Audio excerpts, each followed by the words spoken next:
Hello guys, welcome back to my channel Isha tricks lab. आज हम बात करेंगे रांची यूनिवर्सिटी का सेमेस्टर 2 का एग्ज़ाम होने वाला है। तो पीवाईक्यू सेमेस्टर 2 के लिए, ठीक है, एमडीसी का पेपर है ये। तो पीवाईक्यू डिस्कस करते हैं एमडीसी का, ठीक है। तो चलिए देखते हैं क्या था क्वेश्चन, पिछली बार कैसा क्वेश्चन आया था। तो चलिए देखते हैं। State by the following statements are true और फॉल्स, ठीक है। इसमें पहला क्वेश्चन है, the word patriarchy literally means the rule of mother और मैट्रियार्क। तो यहाँ पे ट्रू और फॉल्स आपको बताना है। मैंने यहाँ पे आंसर ऑलरेडी रेड कलर से हाईलाइट कर दिया है, तो आप इसका आंसर हो जाएगा फॉल्स, ठीक है, because patriarchy means rule of father, मतलब मेल, ठीक है। अब क्वेश्चन नंबर बी देखते हैं, the curriculum transaction refer to ignoring students participation in learning. तो इसका आंसर हो जाएगा false, because curriculum transaction encourage students participate in learning, ठीक है। अब क्वेश्चन में सी देखते हैं कि feminist pedagogy is teaching strategies. तो येस, इट इज़ ट्रू। इसका आंसर ट्रू हो जाएगा। क्यों? Because feminist pedagogy is related to teaching strategies, ठीक है। क्वेश्चन नंबर डी देखते हैं, जेंडर इज लर्न बिहेवियर और एक्वायर्ड आइडेंटिटी। तो yes, it is true, because gender is a learn behaviour और एक्वायर्ड आइडेंटिटी, ठीक है। क्वेश्चन नंबर ई देखते हैं, तो gender disparity is observed in many sectors with womens in disadvantage position in India. तो yes, it is ट्रू, because gender disparity exists in many sectors in India where women are one disadvantages, ठीक है। तो ये था true और false. अब देखते हैं सेक्शन बी में क्या कह रहा है। शॉर्ट आंसर टाइप क्वेश्चन है, यहाँ पे 5 मार्क्स के क्वेश्चन है। तो पहला क्वेश्चन है, व्हाट इज़ पैट्रियार्की। तो पैट्रियार्की से आप क्या समझते हो, ठीक है, तो वो आपको बताना है। पैट्रियार्की का मतलब क्या होता है। तो पैट्रियार्की एक ऐसे सोशल सिस्टम है जिसमें सोसाइटी और फैमिली में मेल्स को ज़्यादा पावर और इंपॉर्टेंस दी जाती है, ठीक है। इस सिस्टम में डिसीजन लेने का अधिकार सिर्फ मेल्स के पास होता है, वुमेंस को उनसे नीचा माना जाता है। इसी वजह से वुमेंस को कई बार डिस्क्रिमिनेशन और इनइक्वालिटी का सामना करना पड़ता है। तो इसी को हम पैट्रियार्की कहते हैं, ठीक।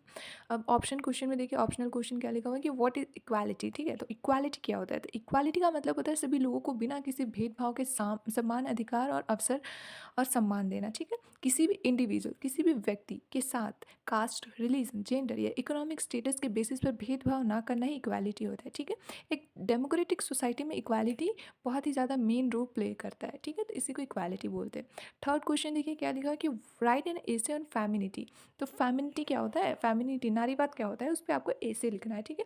तो फेमिनिज्म एक सोशल और इंटेलेक्चुअल मूवमेंट है जिसका मेन एम है वुमेंस को मेन के इक्वल राइट्स और अपॉर्चुनिटीज़ दिलाना, ठीक है।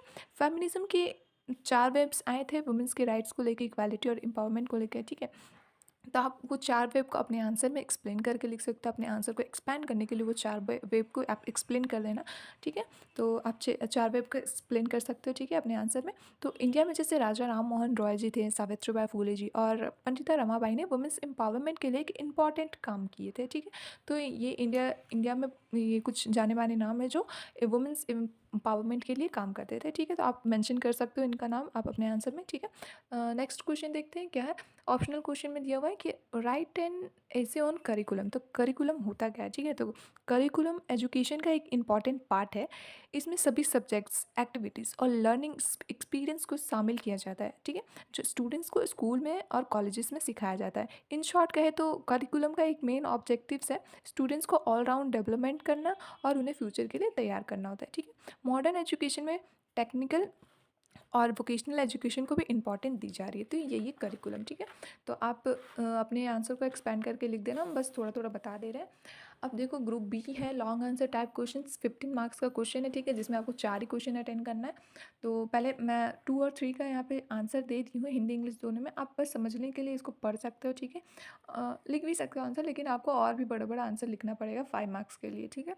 तो आप बस समझने के लिए यहाँ पे पढ़ सकते हो कि पैट्रियार्की, यहाँ पे मैंने बस डेफिनेशन बता दिया है, इक्वालिटी का डेफिनेशन बता दिया है, ठीक है। फेमिनिज्म क्या होता है वो बता दिया है, करिकुलम क्या होता है वो बता दिया है। बस आप पढ़ लेना, लेकिन आप आंसर अपने वर्ड्स में थोड़ा लंबा चौड़ा करके लिखना, ठीक है, जिससे कि एग्जामिनर खुश होकर आपको 5 मार्क्स दे, ठीक है। तो देखो यहाँ पे ग्रुप बी का क्वेश्चन है, what do you mean by women studies, describe the nature and scope of women studies in India, ठीक है।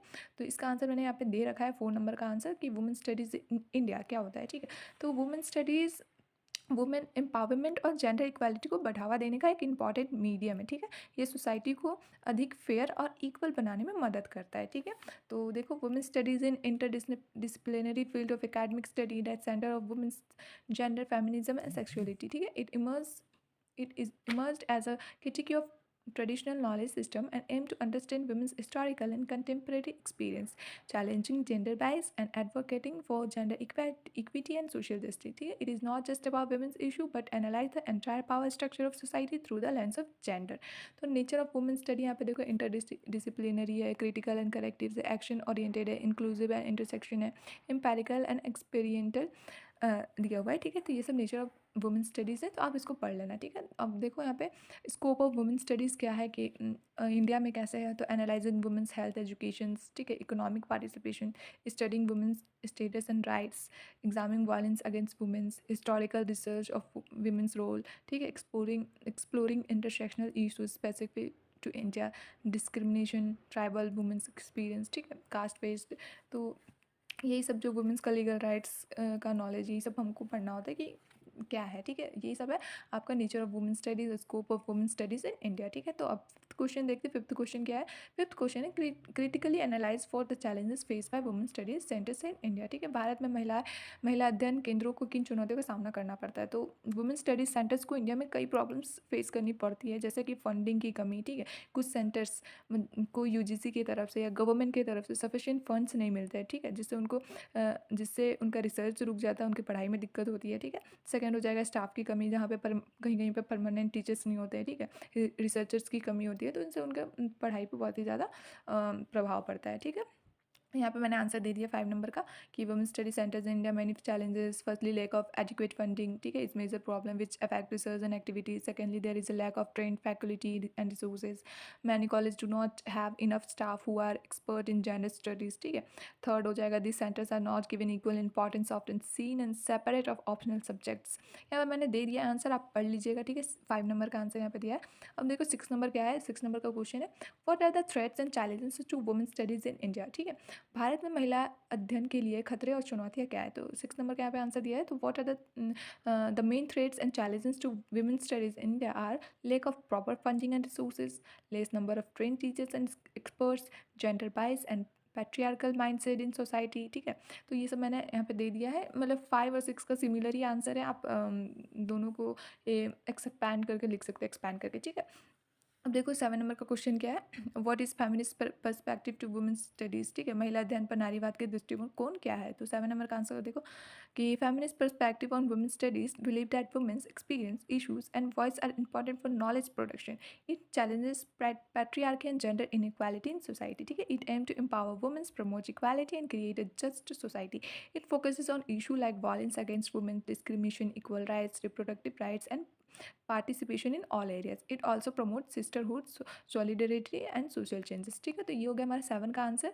अब देखो 8 नंबर क्या बोल रहा है कि what is the contribution of women studies centres of the last 3 decades, discuss it. ठीक है, तो क्या पिछले 3 दशकों में महिला अध्ययन केंद्रों का क्या योगदान है, व्याख्या करें। ठीक है, तो 8 नंबर का आंसर यहाँ पे मैंने दिया है कि जैसे the contribution of women studies centres over the last 3 decades are as follow. तो पहला है the spread awareness about gender equality and womens right, the encourage research and provide a platform for women scholars. ठीक है, 3 number देखो क्या लिखा, they organise seminars, workshop, conference and training programmes.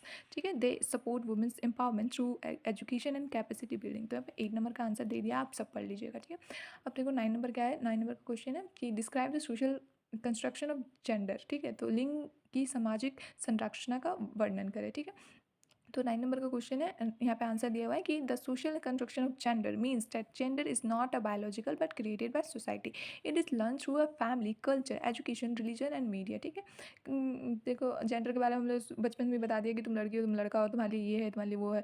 लड़कियों के लिए लड़की के खिलौने लाते हैं, डॉल वगैरह ये सब, और लड़कों के लिए गन, कार, ये सब लेकर आते हैं खिलौने। तो हमें बचपन से ही बता दिया जाता है कि भाई तुम दोनों अलग अलग हो, तुम्हारे लिए ये है, तुम्हारे लिए तुमको घर में रहना, उसको बाहर रहना है, उसको बाहर वाले काम करना है, तुमको घर का काम करना है। ठीक है, तो ये सब बचपन से ही हमें सिखा दिया जाता है, बता दिया जाता है। ठीक है, तो यहाँ पे की पॉइंट्स दिया हुआ है कि society assign different roles to boys and girls from childhood. ठीक है, this role and expectations vary across the culture and time. Gender is based on norms, values and power of relation. ठीक है, it leads to inequality and discrimination. Education and awareness can change this stereotype. This gender is social concept, not a natural one. तो यही था 9 number का answer, ठीक है। इसमें और एक ऑप्शनल क्वेश्चन दिया हुआ है कि डिस्क्राइब द पैट्रियार्की ब्रीफली, ठीक है। आपको पैट्रियार्की को डिस्क्राइब करना है, ठीक है। तो 50 मार्क्स का ये क्वेश्चन है, तो आपको वैसे ही आंसर लिखना पड़ेगा। तो पैट्रियार्की के बारे में आप बता देना कि पैट्रियार्की एक ऐसी सोशल सिस्टम है जिसमें सोसाइटी और फैमिली में मेल्स को ज़्यादा पावर और इंपॉर्टेंस दी जाती है, ठीक है। इस सिस्टम में डिसीजन लेने का अधिकार मेल्स के पास होता है, वुमेंस को उनसे नीचे दिखाया जाता है, मतलब माना भी जाता है। इसी वजह से वुमेंस को कई बार डिस्क्रिमिनेशन और इनइक्वालिटी का सामना करना पड़ता है। तो यही था पैट्रियार्की। आप पैट्रियार्की के बारे में उसका हिस्ट्री, पास्ट, फ्यूचर सब लिख देना, ठीक है।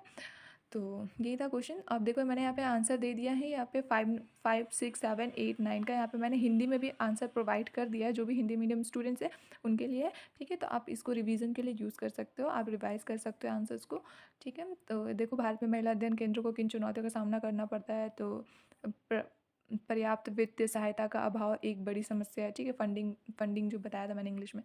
तो हिंदी मीडियम वाले आप लोग पढ़ लीजिएगा, ठीक है। यहाँ पे 5 का दे दिया आंसर, 6 का भी दिया, 7 का भी और 8 का भी आंसर दे दिया हमने। यहाँ पे 9 का भी आंसर बता दिया है, ठीक है। तो आप पढ़ लीजिएगा और वीडियो अच्छी लगी हो तो आप लाइक कर दें, ठीक है। Thank you.